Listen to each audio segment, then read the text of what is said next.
Hai, Assalamualaikum. Tahun 2025 ni ada lagi ke yang nak kuasai bacaan mim mati ataupun mim sukun macam kat belakang ni? Dia masih lagi menghafal tau. Menghafal apa?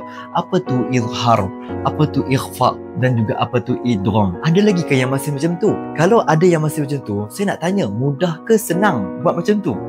Susah? Oh, susah. Jangan risau, saya sediakan solusi yang paling mudah untuk anda.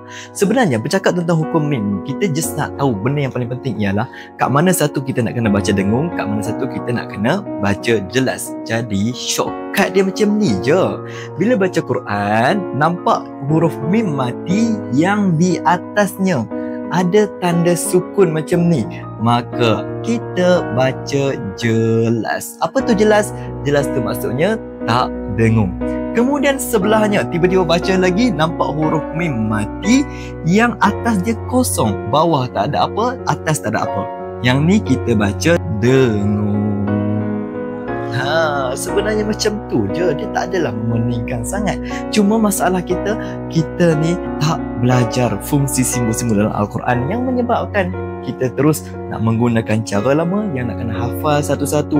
Barulah tahu mana satu dengung, mana satu yang tak dengung. Solusinya, cepat-cepat dapatkan buku Rahsia Simbol Quran. Dalam buku ni, bukan cerita ni je ada. Macam-macam lagi perbahasan ada. Dengan kita memahami simbol Al-Quran, insya-Allah kita dapat baca Al-Quran dengan lebih baik.